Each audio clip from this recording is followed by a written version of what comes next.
রাজ্য বহিরাজ্যের পর্যটকদের কাছে আরও বেশি আকর্ষণীয় করতে রাজ্যের সিপাহীজলা চিড়িয়াখানায় আসল ও নতুন অতিথি রয়েছে রয়্যাল বেঙ্গল টাইগার।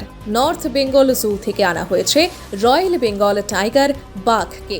এর সঙ্গে এসেছে দুটি চিতাবাঘ, 4টি রূপোলি তিতির পাখি, সোনালী তিতির এবং পাহাড়ি ময়না সহ ময়ূরও। উল্লেখ্য, রাজ্যের এবং বহিরাজ্যের পর্যটকদের কাছে বরাবরই আকর্ষণীয় সিপাহীজলা চিড়িয়াখানা। প্রতি বছরই প্রকৃতির কোলে অবস্থিত এই বন্যপ্রাণী সংরক্ষণ কেন্দ্র দেখতে ভিড় করেন অনেক পর্যটক সহ স্থানীয় মানুষজন। রাজ্যে পর্যটন বিকাশে বিভিন্ন ইতিবাচক পদক্ষেপ নিয়েছে রাজ্য সরকার।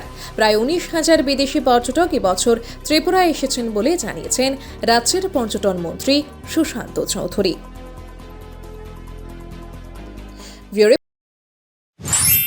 আমাদের 2016 পরের থেকে চিড়িয়াখানাতে কোনো টাইগার ছিল না। তো আমরা উদ্যোগ নিয়ে কলকাতা থেকে নর্থ বেঙ্গল জু থেকে 1 pair of royal Bengal tiger নিয়ে এসেছি। কারণ প্রত্যেকটা জুর মধ্যে একটা আইকনিক অ্যানিম্যাল হচ্ছে রয়্যাল বেঙ্গল টাইগার। তো সেই প্রচেষ্টা আমরা এবার 2024-এ এসে আমরা দুটো রয়্যাল বেঙ্গল টাইগার নিয়ে এসেছি নর্থ বেঙ্গল জু থেকে। আজকে সেটা আমরা এখানে এসেছি। এখন এটা আমরা কোয়ারেন্টাইন পিরিয়ডে রাখছি অ্যাজ পার নর্মস, যেটা 30 দিন আছে। 30 দিন পরে পাবলিকে আমরা ডিসপ্লে করব। তাছাড়া আমাদের এখানে এসেছে আরও দুটো, যেমন রয়্যাল বেঙ্গল টাইগারের পরে সাথে সাথে এসেছে দুটো লেপার্ড এসেছে।